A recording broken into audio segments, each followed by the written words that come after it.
मध्य प्रदेश क्षेत्रफल में तो बहुत बड़ा है ना? लेकिन आबादी के मामले में कहाँ खड़ा है? इसका जवाब दोस्तों छुपा है जनगणना में। और यही वो टॉपिक है जो स्टेट एग्जाम्स में आपकी सफलता की चाबी बन सकता है।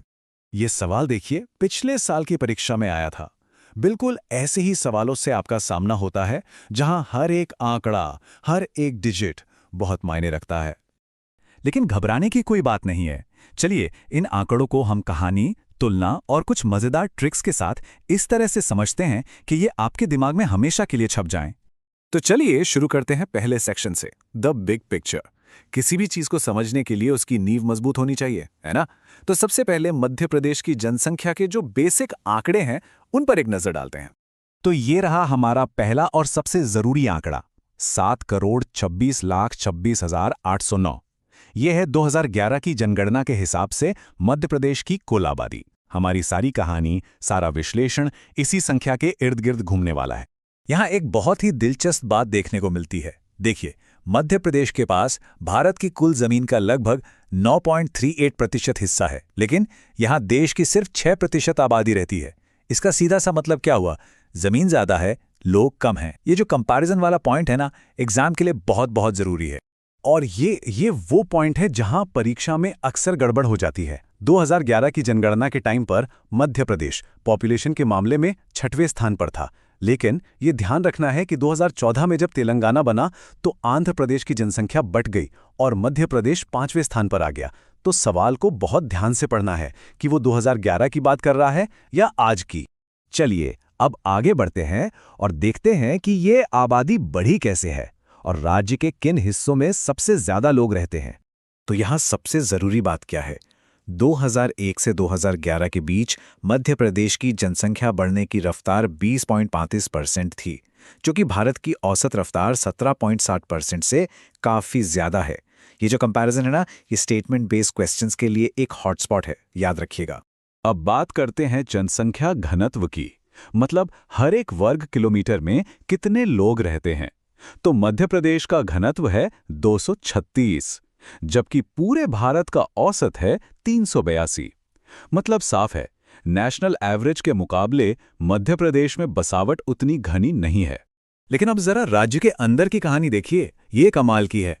एक तरफ है राजधानी भोपाल, जहां घनत्व 855 है, बहुत ज्यादा। तो दूसरी तरफ है डिंडोरी, जहां ये आंकड़ा गिरकर सिर्फ 94 रह जाता है। मतलब जमीन आसमान का फर्क है। अब डिंडोरी को कैसे याद रखें? इसके लिए एक मजेदार ट्रिक है। बस ये सोचिए कि डिंडोरी में लोगों को डंडे से भगा दिया, इसलिए वहां लोग कम रहते हैं और घनत्व भी सबसे कम है। एग्जाम हॉल में यही छोटी छोटी ट्रिक्स क्लिक कर जाती हैं। ये चार्ट एकदम साफ साफ दिखाता है कि मध्य प्रदेश मुख्य रूप से एक ग्रामीण राज्य है। आप देखिए, लगभग 72% आबादी गांव में रहती है।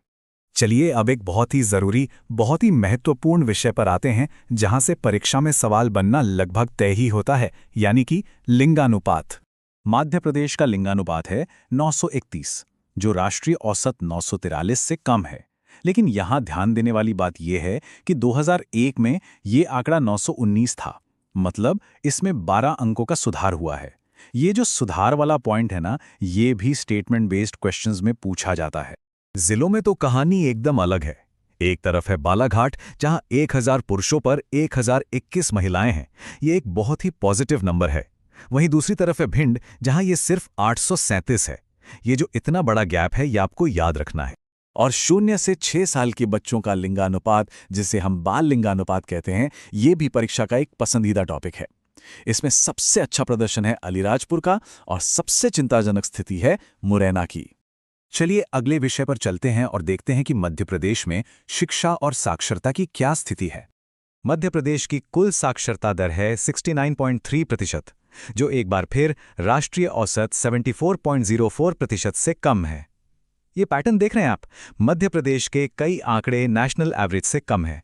ये एक की ऑब्जर्वेशन है। ये बार चार्ट एक बहुत बड़ी कहानी बता रहा है। पुरुषों की साक्षरता दर लगभग 79% है, जबकि महिलाओं की सिर्फ 59%। ये जो लगभग 20% का अंतर है ना, यही वो जेंडर गैप है जिस पर अक्सर सवाल बनते हैं।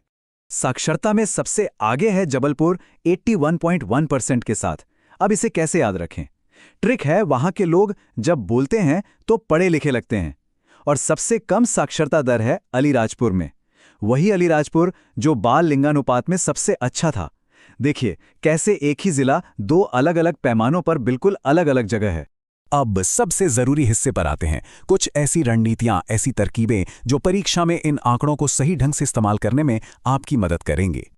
मध्य प्रदेश की कुल आबादी में अनुसूचित जनजाति यानी एसटी का हिस्सा 21.1% है। ये बहुत बहुत महत्वपूर्ण आंकड़ा है और याद रखिएगा, इसी वजह से मध्य प्रदेश को भारत का जनजातीय राज्य भी कहा जाता है। तो पूरी बात का निचोड़ क्या है? सिर्फ नंबर रटने की जगह पैटर्न को समझें। हमेशा भारत के एवरेज से तुलना करें, रैंक और रेंज पर ज्यादा ध्यान दें। अब प्रीलिम्स में सीधे सीधे नंबर पूछने के बजाय स्टेटमेंट वाले सवाल ज्यादा आते हैं और वो यहीं से बनते हैं। तो चलिए उसी सवाल पर वापस आते हैं जिससे हमने इस चर्चा की शुरुआत की थी। अब इसका जवाब बिल्कुल साफ है ना? सही जवाब है डिंडोरी। उम्मीद है कि इस पूरे विश्लेषण के बाद जनगणना के ये आंकड़े अब आपके लिए कोई पहेली नहीं, बल्कि परीक्षा में स्कोर करने का आपका सबसे मजबूत हथियार बन जाएंगे।